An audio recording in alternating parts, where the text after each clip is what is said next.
All right, councillors, we will get back into planning and strategy. So we are now up to item 6, which is the confirmation of the minutes. So I will move that confirm those minutes, seconded by Councillor Hancock. Were there any matters arising? Great. Well, I will call for a vote. So all in favour? Aye. Any opposed? That has carried. Moving on to item 7, we have got the consultation on the draft Ahukori Smoke-Free and Vape-Free Policy 2020. And we have got Julie and Lily presenting. Thank you. Kia ora koutou. We are happy to answer any questions about this report. We'll just take it as read. Perfect. Thank you. Councillors, are there any questions? Councillor Barrett. Thank you, Madam Chair, and thank you both for the report. A couple of questions. The first was just around sort of the specification of the council facilities. Saw that we are going after the Lido and Freiburg Aquatic Centres, but Splashhurst has somehow dodged a bullet. Is there a reason that Splashhurst isn't included in the council facilities that we're wanting to include here? No. We can amend that. Thank you. And the other one that I guess to my mind was missing was the airport, and I was trying to understand why we might neglect to designate the airport as a smoke-free zone as well.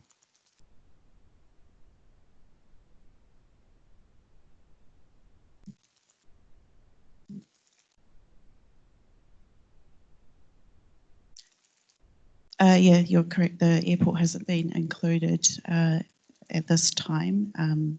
But my understanding is that the airport is smoke-free around the outer areas. So I guess just checking, given that our relationship there is somewhat different, it's a business that we own rather than a facility that we control. Is there sort of a reason from that point of view that we can't include it in the policy? Or Councillor, could we? Just ask the General Manager to make a comment, because I think there are different rules that apply for the airport. I think we do have to be mindful in terms of covering off areas of smoke-free, the type of facility and organisation it covers. And with the airport, it's sort of an independent company, even though it's a CCO, it's a CCTO. And actually, if I can add to that, on the Ashurst pool, now that I consider it, we're in a similar situation with the ownership, because it's a school property, and schools are by legislation smoke-free. Thank you. That's helpful. The second question that I had was more just around the covering report, which sort of suggested that we're quite limited by central government in terms of how far maybe above and beyond we could go in terms of actually giving this some actual teeth, and just trying to understand why that is and what as a council we could do to change that, if anything. Under the general law, I guess the vaping is not, it's not an offence to smoke or vape in those areas. So we are limited in that way in terms of if we want to prosecute someone, we don't have the legal mechanism, I guess, to proceed in that way. So it would actually take a law change to enable us. Great. We'll take nonverbal communication as affirmation. Madam Chair. Councillor Johnson. Thanks, Madam Chair. Thanks for the report. I just had a question about the amendments to the Smoke-Free Environment Regulations 2017. Have they come in yet, or are we still waiting for those? And how might they affect our policy if they haven't been passed yet? My understanding is it's currently in a subcommittee through that process at the moment. It doesn't really affect this policy, because what that does is it extends smoking to include vaping. So where areas that are prohibited for smoking, that will extend to vaping and e-cigarettes and that whole bundle. Okay, so you don't think there's any problem in us going ahead prior to that being passed? No. Okay, cool. Thank you. Councillor Finlay.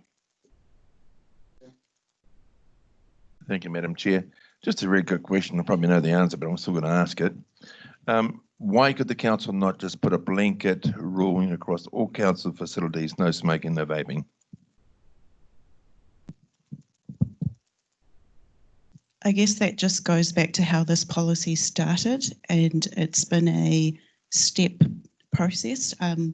When we go back to the original policy in 2013, council were assessing all the facilities, the identified facilities, to ascertain whether those outdoor areas are suitable to become smoke-free.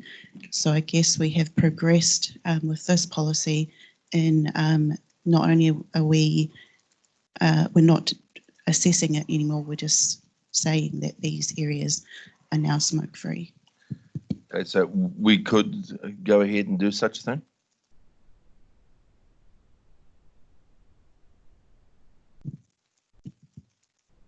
Yes, that's Okay. what this policy does. Option 1. And my second question was just looking forward, if we have the unfortunate circumstances next year, we have legalizing marijuana smoking, will people allowed to be smoke marijuana in our facilities because we don't have any law saying they can't? I think the definition of smoke-free would cover that off. I think that might be challenged, but I hope so.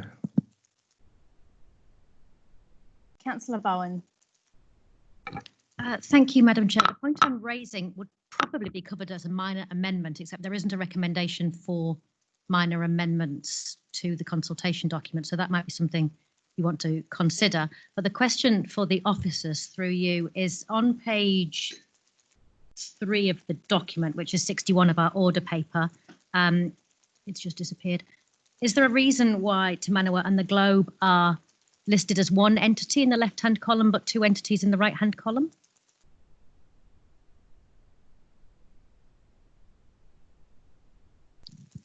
No, there's no. That was the one on the left-hand column is how it was put in the current policy. So it's just, I guess, for ease of reading, separated it out. So for consistency, could it be separated between the right-hand? So it's consistent between the right and left-hand columns. In one column, they're separate, and in another, they're together. And they're not the same entity. They're different organisations. One column is showing the 2013 policy. The other one is showing the proposed change. So you're saying it was like that in the beginning. So Yes, we're correcting it now. yes. Okay, thank you. As to minor amendments, do we need an additional recommendation for that? Thank you. Yes. No, I understand the question's been answered. I'm saying, might we also need a minor amendments There's an recommendation? additional recommendation Thank coming you. for minor amendments. Councillors, are there any other questions? No. Great, thank you very much, Julie and Lily. So I will move the recommendation on the screen, the standard recommendation we often have around any minor amendments. That'll be seconded by Councillor Hancock. And it will move into comment. Are there any comments? We'll start with Councillor Hancock. Yes, just my comments are really just based around the consultation. The consultation, as it's been written in the document currently, is quite heavily weighted towards tobacco smoking. I'd just like to make sure that going forward, any of our consultation needs to be equally weighted between both vaping as well as tobacco smoking, and to be more inclusive. Thank you. Thank you. Councillor Johnson.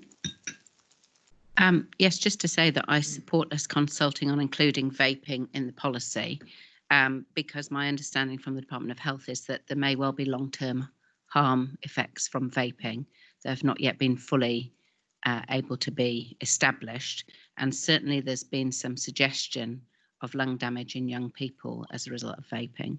And I was quite shocked to find out that there's no standards over the vaping liquid in New Zealand.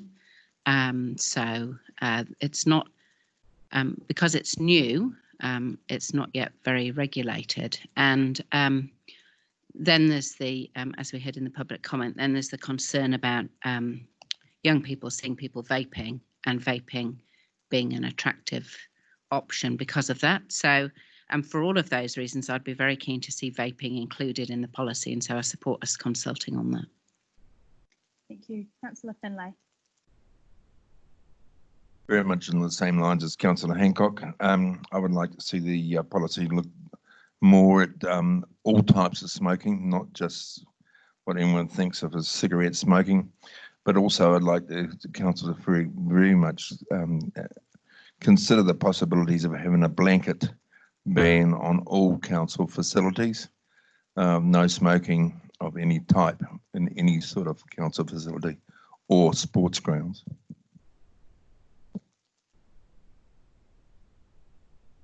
That's great. So you'll support the recommendations.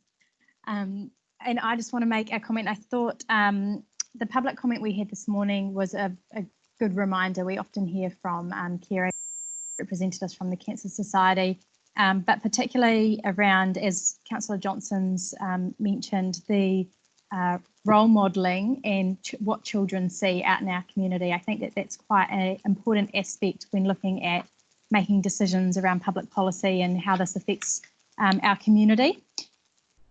And I guess the other aspect is remembering back to when we first looked at this smoke-free policy, there were some quite compelling submissions around an individual's right to clean air. So it just makes sense to include vaping in that, because obviously that has effects on that. So were there any other comments? Great. Well, I will invite you to vote now. So I'm thinking we're just going to do this by voices. So all in favour? Aye. Any opposed? Great, that has carried.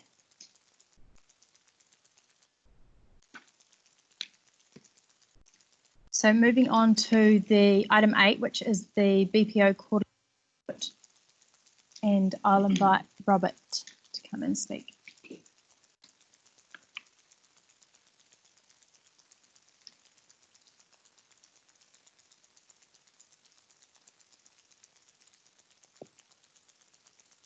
Yes, good morning, Madam Chair, councillors. So I'll really take the report as tabled, but just a couple of quick comments.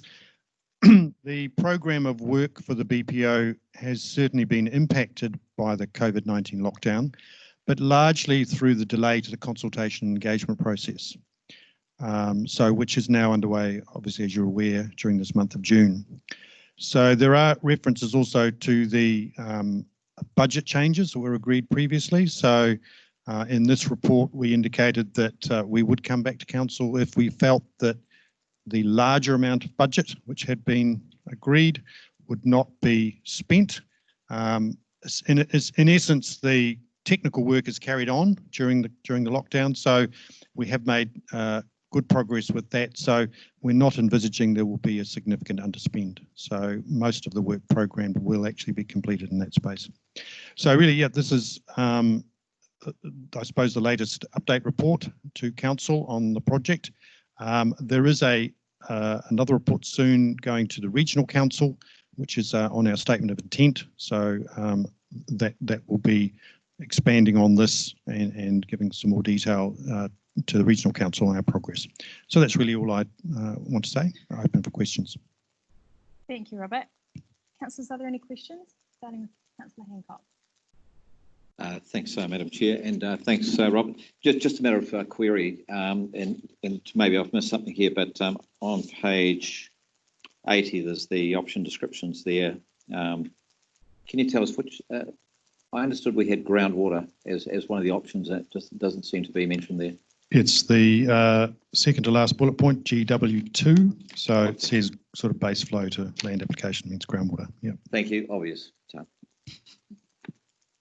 Were there any other questions, councillors?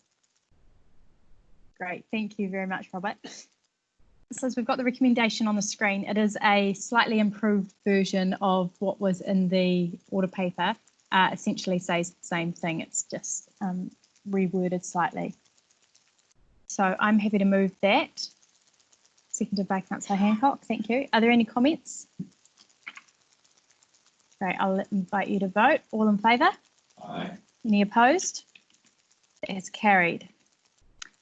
Moving to item 9. The council commitment to deliver safe drinking water, and this is another report from Robert, page 89.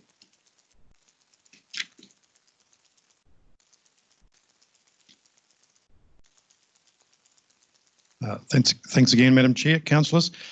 Before I just make a few brief comments, I'd just like to introduce my colleague here, David Miller. David's the recently joined us activity manager for water. So this will certainly be his space going forward in terms of these sorts of his issues. So in terms of the report, what I'd like to point out, I suppose, in summary is, water supply compliance and regulation is currently undergoing significant change, and this will continue over the next few years. These changes, as you're aware, follow on from the Havelock North contamination event and the recognition by government there's been significant underinvestment in the three water sector, as well as uneven performance in delivering quality drinking water. So the first of those really significant changes in legislation that happened in mid-2019, when we moved from this best practicable efforts to achieve compliance to a one where we needed to achieve compliance that was acceptable to the Ministry of Health drinking water assessment. So the MOH has signalled that this through significant strengthening of this multi-barrier approach, which is referred to in the report, and a much more proactive risk-based approach. So that's resulted in these very different provisions within what are called the water safety plans. So those requirements have become more onerous.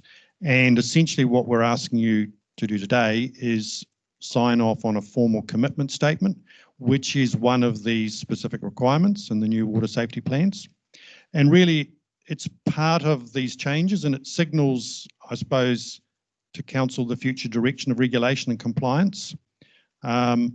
As signalled, fulfilling those commitments will require increased attention on water quality assurance, as well as the security of all the components of the water supply system.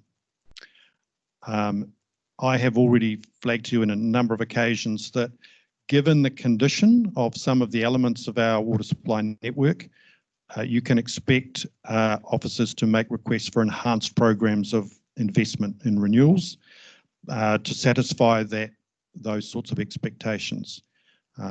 And those undertakings will come forward in the LTP process. So really that's all I really want to comment on, really. Nothing more. Happy to answer questions. Thank you, Robert, and welcome, David. Councillors, are there any questions? Councillor Hapera. Thanks, Madam Chair. Thank you, Robert, and welcome, David. Just wanted to know what the legal liability was of the drinking water quality commitment statement for the council. There is, as far as I'm aware, there's no specific legal obligation. What essentially the Ministry of Health is seeking from council is an understanding that compliance with drinking water quality standards is not merely around the absence of contaminants. It's actually a whole of system commitment. So there is still a negotiation process. There's still an engagement with clearly the regulator, Ministry of Health at this stage. So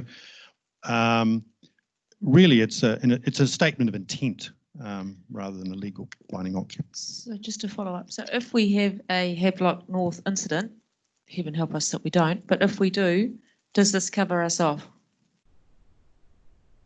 No, simply making a commitment doesn't prevent you from being criticised. What it says is that you've undertaken to appropriately put in place all barriers and all potential measures. So if as a council and as officers we've followed all best practice and we have in place effective multiple barriers, then one would expect that an incident like Havelock North will not occur. So, and if it did, that would have been due to some other totally unexpected event. So, it's all about making sure the water that we're receiving raw is as clean as it can be, that it's treated to the best possible standard, that it remains safe from contamination within the network, and that any possible source of contamination, outside the network, cannot get into the network. So, it's really about having lots of levels of protection. So who is this for? Who is this? This is a Ministry of Health requirement for the unit that manages drinking water, which is a public health unit, and the local staff are called drinking water assessors. So every council is going to have one of these. This is an obligation on every council. Thank The you. timing of these water safety plans varies. Ours just happens to come up for its 5-yearly renewal or review. So 2020. So we are at a 30th of June delivery date for a revised draft. Just to give you an analogy, at my restaurant, I get inspected by the council, and then if I don't pass my inspection, I can't open. This will be the same sort of thing. If you don't pass this inspection, you could get shut down. Is that the same analogy? No, they will not shut our water supply down. Well, I'm trying to work out what this does, because does this shut us down? No, this is around the obligation of being a drinking water supplier and providing safe drinking water to your community. So if in the worst case scenario, if we're in breach of the standards and the drinking water assessor considers us to be in breach, we will get a non-compliance. We will have essentially a declaration that our water is not fit to drink. In theory, you get into situations of boil water notices and other types of notifications. So, but we're well outside of those sort of circumstances. Thank you. Councillor Barrett. Thank you, Madam Chair, and thanks, Robert, and welcome, David. A couple questions from me. The first arises from 2.3. Where it talks about revision to put a greater focus on individual accountability and less at the person agency level, and just wondered what that actually means in practice for us. I probably can't comment. That was a wording, that's a specific amendments within the Drinking Water Amendment Act. There was a change. I think the intention there was to hold particular individuals responsible within a drinking water supply organisation. So probably more akin to a lot of the private supplies that exist. One of the difficulties is, well, who is the actual responsible party? So, but I think I probably not in a position to comment legally what that means. But it's a little bit akin to the health and safety legislation, where there was a change in the accountability to ensure that you could prosecute a particular individual rather than an entity which had no legal status. So, do we not need to answer that or understand that for ourselves? Well, the changes were made nearly a year ago. It's probably something we can get some advice on as to what that means. Certainly, we could provide that to councillors. Yeah. Cool, that'd be helpful. Thanks.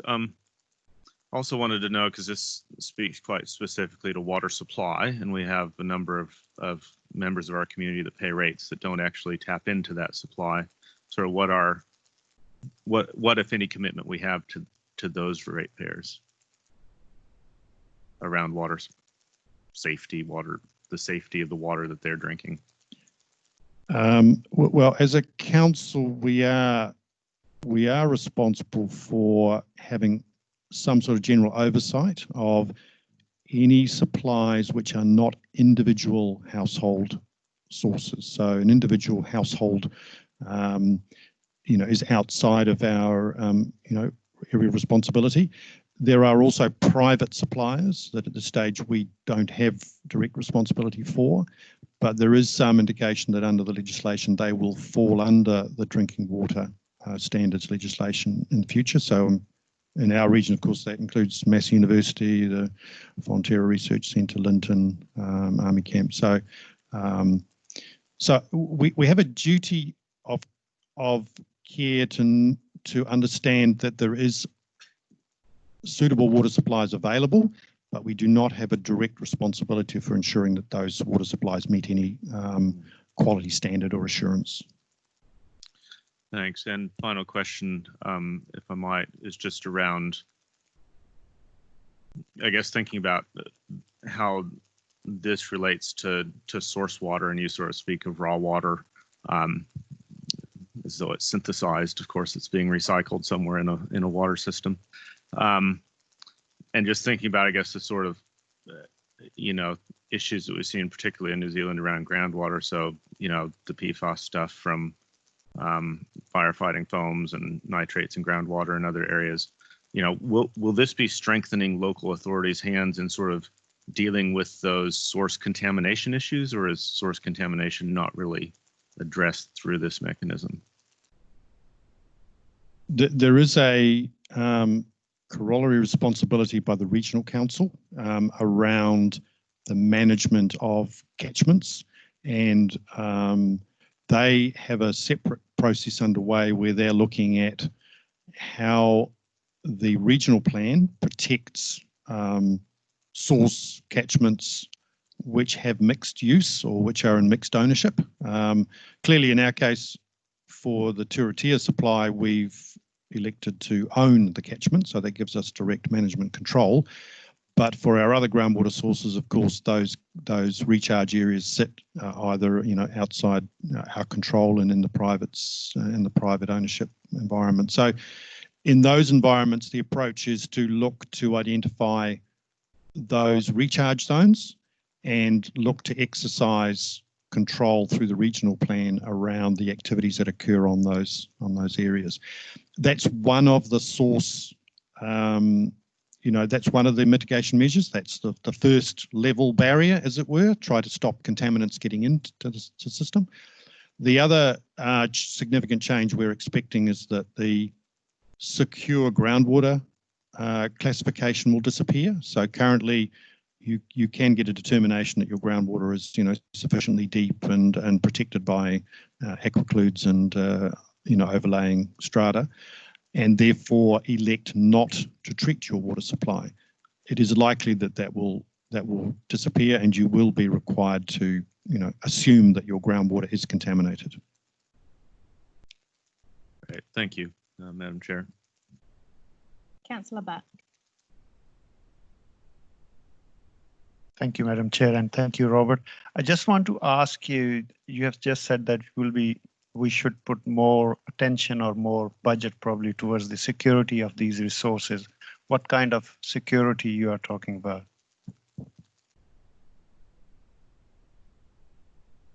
Yeah, the level of attention, to the network, it's a graduated thing. So I suppose what we have identified is that there are many potential sources of contamination within the network where contaminated water can enter our water supply. So that's anything from large numbers of unexpected breaks. So every time we get a burst in the water main, we get an inrush of contaminated soil and other materials. So that potentially contaminates our water supply. Every connection, so every one of the 18,000 connections to our network, has the potential if it doesn't have adequate backflow protection. So we have a large number of existing residential service connections with no backflow protection. So that's an obvious area of contamination risk. Every one of those is individually very small, but collectively, they add up to a network risk.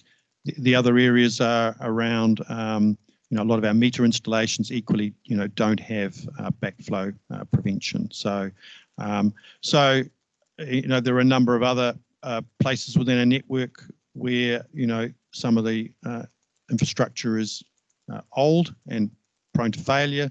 So again, anywhere where you have an unexpected failure, where you breach the barrier, then those are potential sources of contamination.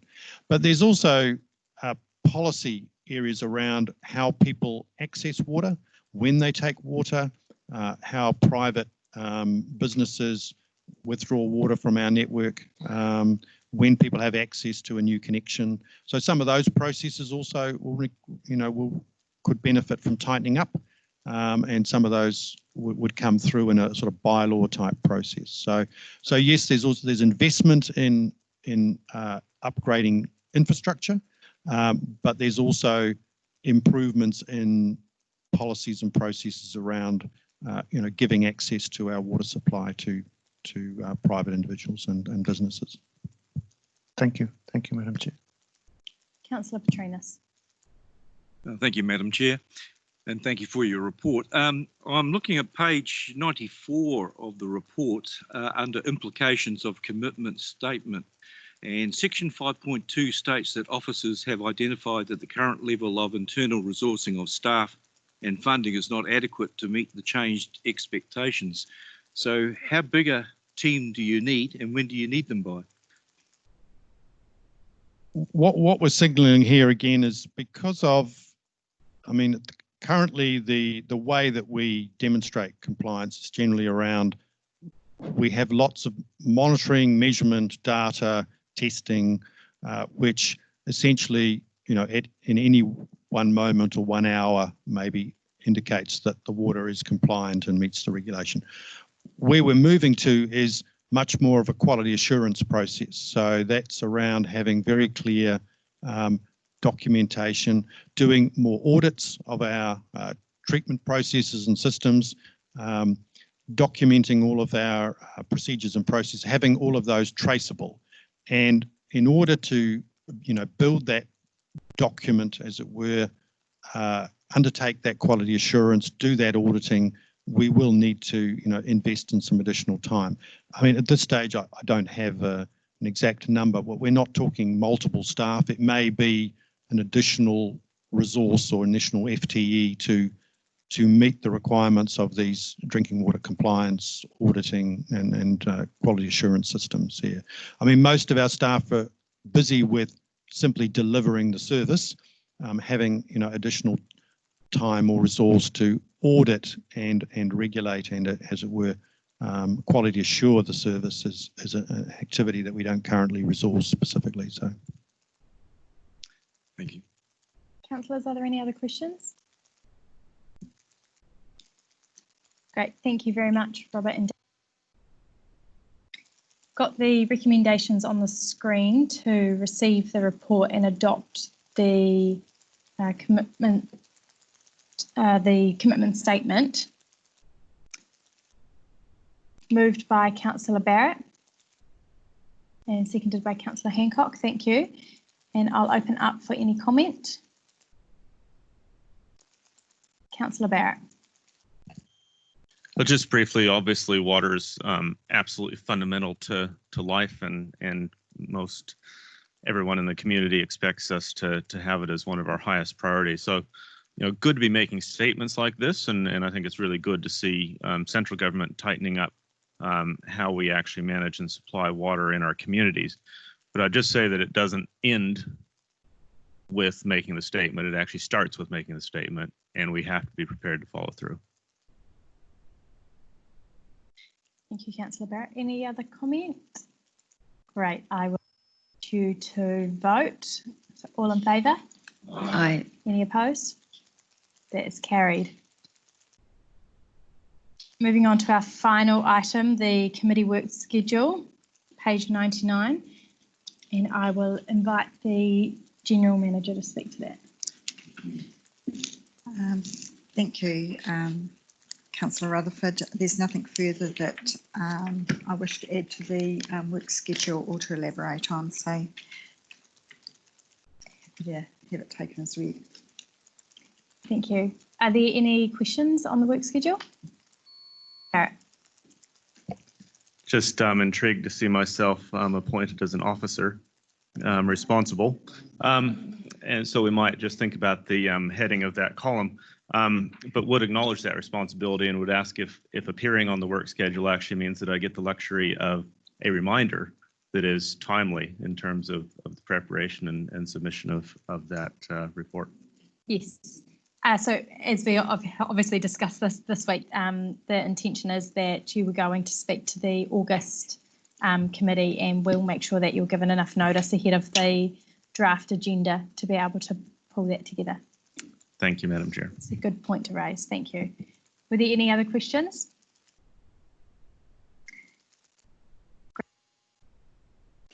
I will move the work schedule, seconded by Councillor Hancock, and invite you to vote. All in favour? Aye. Opposed? That's carried. That concludes the business for planning and strategy. Nō reira, na mihi nui kia koutou, ina mana, ina reo, tēnā koutou, tēnā koutou, tēnā koutou katoa. And I will look to Councillor Bowen for a bit of guidance on when she would like to start. Thank you, Councillor Rutherford. Your admirable efficiency through that has left us in a little bit of a quandary because we're externals at our